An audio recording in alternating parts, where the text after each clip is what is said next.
Hey, thanks for joining me again for another episode of Understanding the Next Gen. I'm Jeff Baxter. I'm the Next Gen pastor at Mission Hills Church in Littleton, Colorado. And things have changed, haven't they? I mean, the last several decades have changed significantly in our world, especially around adolescence. So let me give you a brief history of adolescence in this episode. I mean, very briefly. So you understand where we've come from, so you understand where we are today.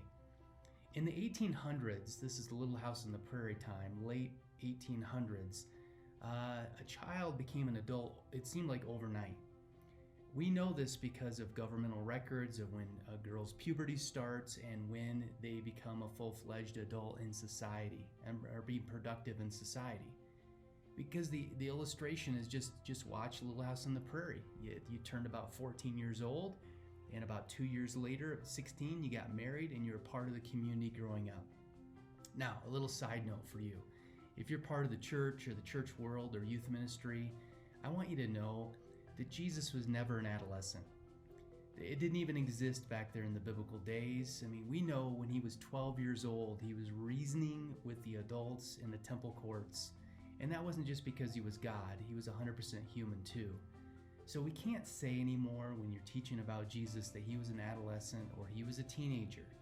Yes, he was 13, 14, 15, 16, 17, 18, 19, but he wasn't an adolescent in the same way we're talking about it today.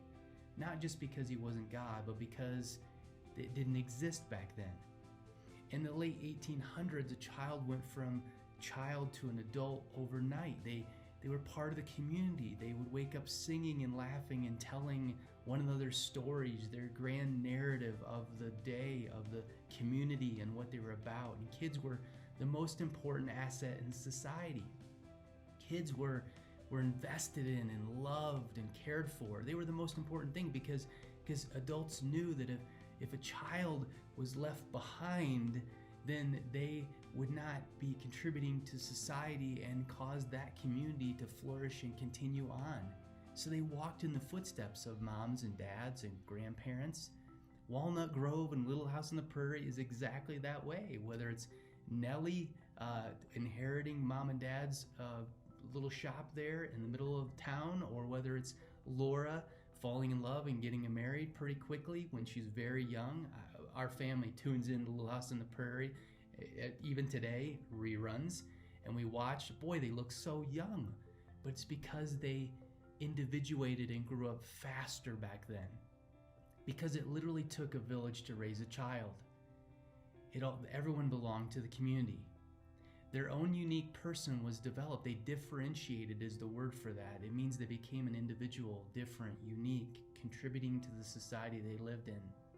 Now fast forward with me to the 1950s. No teenager or adolescent was thinking to themselves then, who am I? Who am I? Because their identity was already connected to the community that they grew up in before the 1950s. And then all of a sudden, around the 1930s, 40s, 50s, something happened where adolescence became longer, started to stretch. And over time, their mark on life and adolescence to become an individual was left to themselves. It felt like they, through performance and doing what adults told them to do, through competition even, they became part of the community. They're no longer seen as an asset, but a liability. No longer contributing to the family business or the family system or society, so they're seen as like something that's not as important as maybe mom or dad's job. Kids became an agenda for everyone. Children were no longer the center of the community, but something else was. Well, in the 1960s and 70s, the rise of the middle class happened. And in the 1970s, I've read that up to 60% of U.S. society was in the middle class. Successful, going after their own jobs, marking their marks as adults with the focus on work. It took a cost on the next generation. It was the 1970s when churches and faith organizations all of a sudden were figuring out there is this unique demographic. We called them teenagers back then.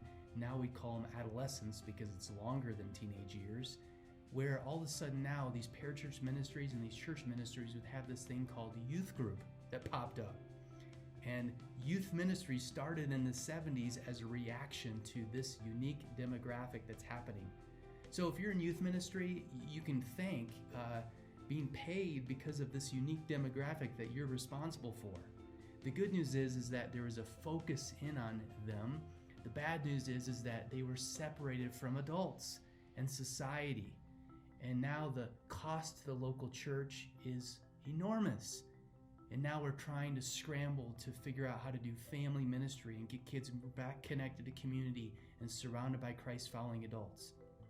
A loss occurred when the emergence of adolescence was getting longer.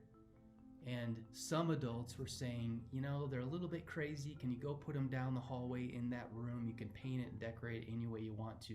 True story, when I was a youth pastor, it happened in a few churches I was on staff at.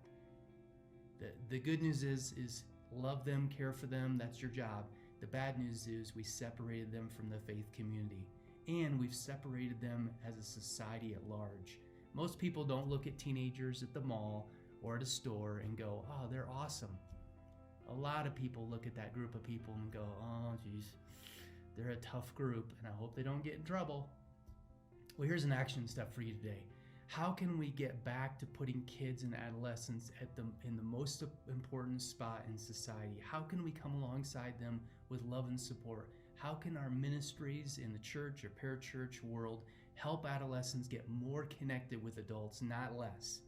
How do we get them more connected so we can help navigate them through this very unique, special, and important time in their lives? Thanks for joining in for Understanding the Next Gen. Until next time.